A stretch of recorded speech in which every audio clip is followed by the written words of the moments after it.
Period of conical pendulum.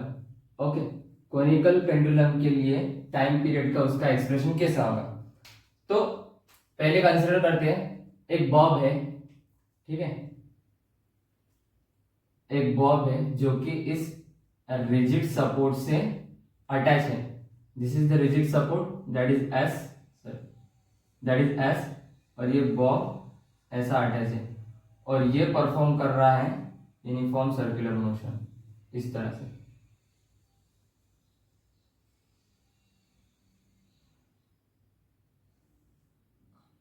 Okay, उसका अब ये स्ट्रिंग है, इस स्ट्रिंग की सॉरी तो this is the structure of conical pendulum. यहाँ पे कोई तो एक पार्टिकल होगा, लेट्स से कंसीडर करते हैं पार्टिकल पी, कौन से पॉइंट पे पार्टिकल पी होगा जो कि रिवॉल्व हो रहा है। पार्टिकल यहाँ भी हो सकता है, यहाँ भी हो सकता है, यहाँ भी हो सकता है, यहाँ भी हो सकता है। मैंने अभी ये आ गया, ठीक है ना। इस पार्टिकल का कुछ मास होगा, दैट इज m, ठीक है, और इस पार्टिकल पे कुछ ना कुछ फोर्स अटैक होंगे।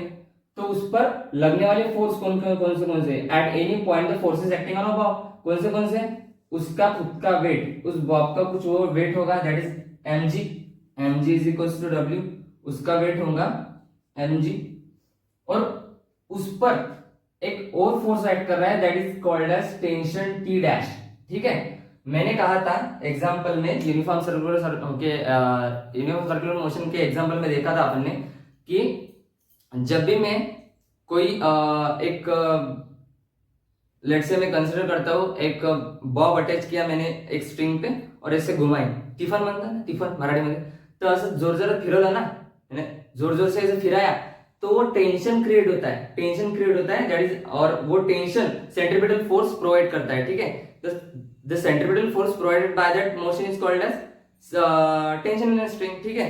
तो इसमें भी ये बॉब अटैच है यहाँ पे, ये बॉब अटैच है यहाँ पे, this is the centre O, और ये बॉब क्योंकि वो सर्कुलर मोशन कर रहा है तो किसकी वजह से कर रहा है? इस टेंशन की बदौलत कर रहा है। तो ये टेंशन है ना, टेंशन वो एक्ट हो रहा है along the string towards the rigid support, ठीक है, directed towards the rigid support. अब ये जो T डैश टेंशन है, उस टेंशन को हमने दो कंपोनेंट्स में डिवाइड किया, कल भी डिवाइड किया था, आज भी डिवाइड कर रहे हैं, ठीक है। ये रेडियस कंसीडर करते हैं r, और ये वर्टिकल कंपोनेंट T डैश का, टेंशन का vertical component T dash cos theta, और उसका horizontal component T dash sine theta, ठीक है।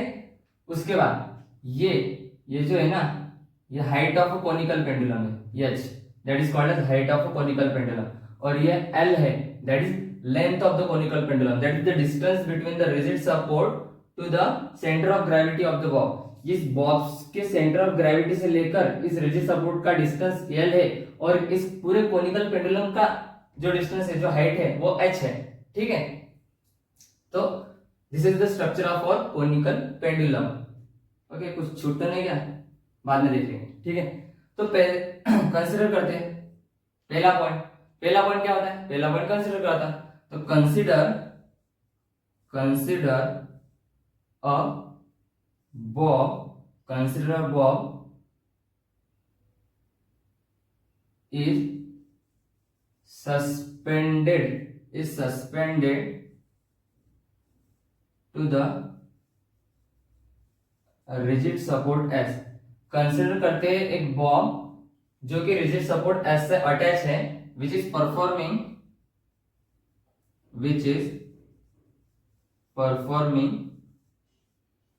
uniform circular motion with uniform speed, जो कि यूनिफॉर्म स्पीड से घूम रहा है, एंटी क्लॉकवाइज डायरेक्शन अटैक हो रहा है, ठीक है। अभी दूसरा पॉइंट होता है लेट का। पहला पॉइंट क्या हुआ? कंसीडर किया हमने एक बॉब है जो कि अटैच है एक रिजिड सपोर्ट से, जो कि यूनिफॉर्म मोशन कर रहा है विद द कांस्टेंट स्पीड, ठीक है, यूनिफॉर्म स्पीड से। लेट में क्या कंसीडर करना है अपन को? m क्या है? ये तो m है मास ऑफ बॉब। m क्या है? Mass of Bob. r is the radius of circle, r क्या है? सर्कल की रेडियस है, ठीक है। t, तो t क्या है? Tension in a string. उसके बाद h क्या है?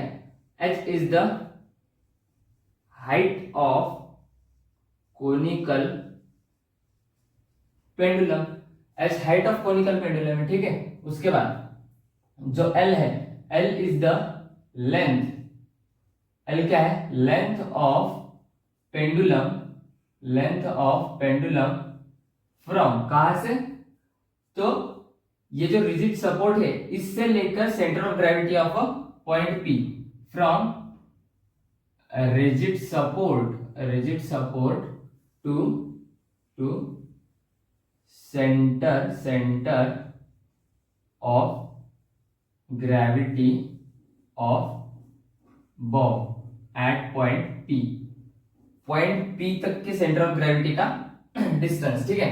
अभी उसके बाद तीसरा पॉइंट, तो तीसरा पॉइंट बहुत इंपॉर्टेंट होता है, ठीक है। तीसरे पॉइंट में हमें क्या लेना पड़ता है, बहुत इंपॉर्टेंट स्टेप्स लेने पड़ते हैं। तो इसमें, इस डेरिवेशन में, इस एक्सप्रेशन में इंपॉर्टेंट स्टेप क्या रहेंगे, तो उसके फोर्सेस कौन से एक्ट हो रहे हैं इसके ऊपर। तो फोर्सेस देखो, पहला फोर्स है उसका वेट mg और दूसरा फोर्स है टेंशन इन अ स्ट्रिंग। तो हमें क्या करना पड़ेगा, द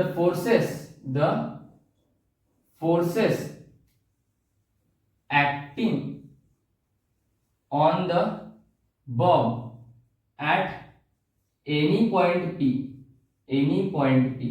कौन से भी पॉइंट पे मतलब हमने कंसीडर किया था पॉइंट P पे, तो कौन से भी पॉइंट पे मतलब पॉइंट P पे the forces acting on it are, पहला फोर्स क्या है, तो पहला फोर्स है इट्स वेट, उसका वेट, तो उसका वेट क्या है mg, which is acting in downward,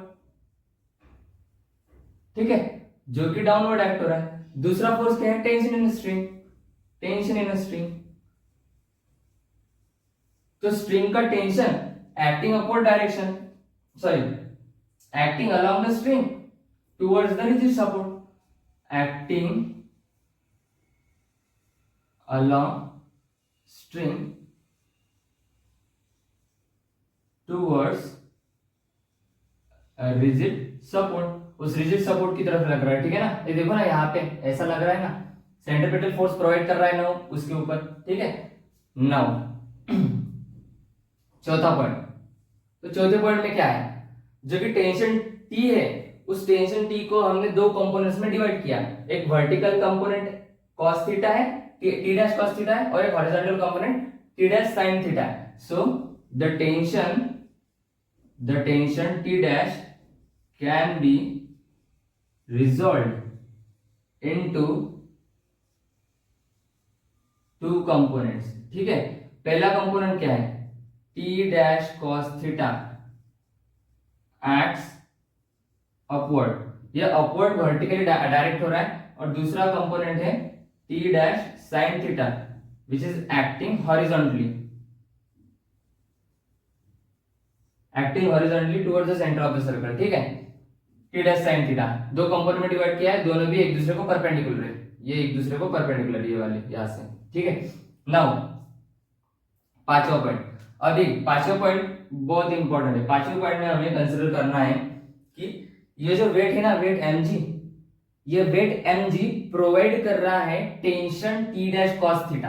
कैसे, ये टेंशन नीचे की तरफ लगा है ना, अगर ये टेंशन नीचे की तरफ लग रहा है तो उसको normal reaction, that is opposite force, उसको बैलेंस करने के लिए, नेट फोर्स में लाने के लिए कौन प्रोवाइड कर रहा है, that is T dash cos theta which is the component of tension in a string. So हम लिख सकते हैं the weight of bob is balanced by, वो बैलेंस कर रहा है, किसको बैलेंस कर रहा है, T डैश cos थीटा को, तो हम यहां से क्या कर सकते हैं कि mg that is weight is equal to T dash cos theta, this is expression क्रमांक 1, ठीक है ना, ये इक्वेशन नंबर 1। नाउ दूसरा, ये मिटा देता हूं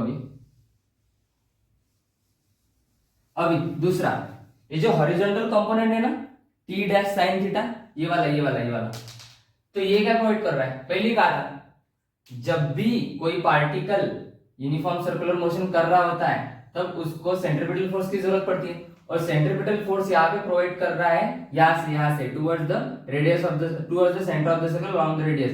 कौन प्रोवाइड कर रहा है, टेंशन इन स्ट्रिंग, लेकिन यहाँ पे tension string T dash cos theta को रिप्रेजेंट कर रहा है ना, हमने दो कंपोनेंट किया ना, यहाँ पे है यहाँ पे। तो नाउ हम कह सकते हैं पॉइंट नंबर 6 में कि द सेंट्रीपिटल फोर्स, कोणता force, centripetal force is provided by T dash sine theta, that is the horizontal component of tension in string. ठीक है, तो हम ऐसे कह सकते हैं सेंट्रीपिटल फोर्स। अभी सेंट्रीपिटल फोर्स क्या होता है, mv² अपॉन r, ये लीनियर के लिए, लेकिन हमें एंगुलर के लिए देखना है, तो वो क्या होगा mr ओमेगा स्क्वायर, ये एंगुलर के लिए होगा। तो mr omega square is equals to T dash sine theta, this is equation number 2। ठीक है, अभी इस इक्वेशन नंबर 1 को और इक्वेशन नंबर 2 को इनको डिवाइड करते हैं, कैसे, equation number 2 divide by equation number 1। ठीक है, ये क्या कर देता हूं, so now equation number 2 divide by equation number 1, तो यहां से कैसे होगा, तो यहां से होगा, ये भी लिखता हूं, दिखाई नहीं देगा, यहां से कैसे होगा, यहां से कैसे होगा, तो देखो ये इक्वेशन नंबर 2 है, तो M R omega square upon इसका M G is equals to T dash sine theta upon इसका टी डैश कॉस थीटा। तो यहां से T dash cancel, M cancel, R omega square upon G equal to sine upon cos, that is tan theta. ठीक है, अभी omega को यही रखते हैं और ये टैन थीटा को भी यही रखते हैं, तो ये यहां से आ जाएगा, that is G upon R. अभी ये ओमेगा है ना, यहाँ पे स्क्वायर है, अभी इसको अंडर रूट में लेके जाते, that is G tan theta upon R. तो एक्सप्रेशन तो हो गया हमारा ओमेगा के लिए, the angular velocity for the bob which is revolving in the uniform speed which is omega is equals to under root G tan theta upon R. ठीक है, अभी हमें पता है, हमें क्या पता है, तो हमें पता है टी, तो टी क्या होता है, तो टी होता है we know that t is equals to 2 pi upon omega, तो यहां से t is equals to 2 pi upon ये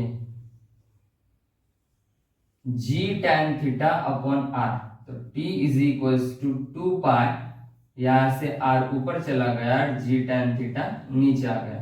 ठीक है, सो यहां से हमारा t का एक्सप्रेशन मिल गया हमको पीरियड ऑफ रिवॉल्यूशन के लिए, तो t is equals to 2 pi under root r upon g tan theta। ठीक है, this is the expression for the period of a simple pendulum when revolving in the uniform speed। ठीक है, uniform velocity में अगर travel कर रहा होता है, लेकिन अभी हमारे पास और भी है ठीक है ना, खत्म नहीं हुआ, अभी एग्जाम में आ सकता, एक तो इसके पीरियड के लिए एक्सप्रेशन निकालो, एक तो उसके ओमेगा के लिए, दैट इज एंगुलर वेलोसिटी के लिए डिफरेंट मार्क के लिए आ सकते हैं, ये 4 मार्क यहाँ तक के 4 मार्क के लिए आएगा। ठीक है, यहाँ तक के 4 मार्क के लिए, अगर इससे आगे आ गया तो 5 मार्क के लिए आएगा। क्या आएगा आगे, तो देखो ये एंगल बना रहा है कुछ, that is the angle theta, ये जो रिजिड सरफेस है दैट इज एस, ये कुछ एंगल बना रहा, हॉरिजॉन्टल डिस्टेंस, ये जो सॉरी ये वर्टिकल डिस्टेंस और ये लाइन एल, टेंशन स्ट्रिंग एन की लाइन एल है ना, यहां से, तो ये एंगल बना रहा है थीटा। तो हम इस ज्योमेट्री से कह सकते हैं SOP, triangle SOP, in triangle SOP, इस ट्रायंगल से हम क्या कह सकते हैं, तो कह सकते हैं कि जो साइन थीटा होता है, साइन थीटा वो अपोजिट साइड अपॉन हाइपोटेन्यूज होता है, तो यहाँ पे अपोजिट साइड क्या है आर और हाइपोटेन्यूज क्या है एल, है ना, opposite side R hypotenuse L, तो आर अपॉन एल लिख सकते हैं ना आप, आर अपॉन एल। तो यहां से हम ऐसे लिख सकते हैं कि जो r होता है that is l sin theta, तो यहां से जो r है ना, r ये पुट करते हैं हम इस इक्वेशन में, इक्वेशन नंबर 3, इसे इक्वेशन नंबर 3 देता हूं मैं। तो r क्या है, तो r is l sin theta, तो यहां से t क्या हो जाएगा, तो t हो जाएगा 2 pi अंडर रूट r मतलब l sin theta upon g tan theta. ठीक है, यहां तक क्या है, क्या तक याद है? अभी ये जो जी tan थीटा है ना, उसको हम g sin theta upon cos theta लिख सकते हैं, ठीक है। इसको अपन जी 2 पाई अंडर रूट ये एल साइन थीटा जैसे का तैसा, और इसको g sine theta upon cos theta लिख सकते हैं। तो साइन थीटा से साइन थीटा कैंसिल हो गया, T is equal to 2 pi under root L जैसा था वैसा कॉस थीटा अपॉन जी। तो ये फिर एक एक्सप्रेशन हो गया, वो पहला एक्सप्रेशन था, ये दूसरा एक्सप्रेशन है इन टर्म्स ऑफ कॉस थीटा। तो ऐसे आ सकता, derive the expression for period of single pendulum in terms of cos theta. एक साइन थीटा एक हाइट के फॉर्म में भी आ सकता, derive the expression for conical pendulum in the form of height. तो फिर से इस ट्रायंगल से हम क्या कर सकते हैं, इन ट्रायंगल एसओपी, इस ट्रायंगल से, ये एसओपी ट्रायंगल से हम क्या क्या कह सकते हैं कि cos थीटा जो रहेगा, cos थीटा वो एडजेसेंट साइड अपॉन हाइपोटेन्यूज। तो एडजेसेंट साइड यहाँ पे क्या है, h है, हाइपोटेन्यूज क्या है, l है। तो h is equals to L cos theta कह सकते हैं कि नहीं कह सकते, कह सकते, बिल्कुल कह सकते हैं। तो t is equals to 2 pi under root L cos theta को हम सीधा सीधा h लिख सकते हैं अपॉन g। तो this is the expression of the simple pendulum in terms of height h and acceleration due to gravity g, ठीक है। तो आज के दिन हम क्या पढ़े, आज के दिन हम पढ़े कोनिकल पेंडुलम क्या होता है। कोनिकल पेंडुलम के लिए उसके टाइम पीरियड का एक डेरिवेशन निकाला in terms of angular velocity, in terms of cos theta और in terms of height h, ठीक है। तो इसकी जो नोट्स है वो हमें वैसे भी अपने डिस्क्रिप्शन में से तो मिल ही जाएंगे। प्रिपेयर करना, बहुत अच्छी नोट्स है आपके लिए बनाई गई है, और उसके जो कंटेंट्स है वो भी बहुत स्टेट बोर्ड के लिए बहुत अच्छे, मोर एंड सफिशिएंट है, ठीक है।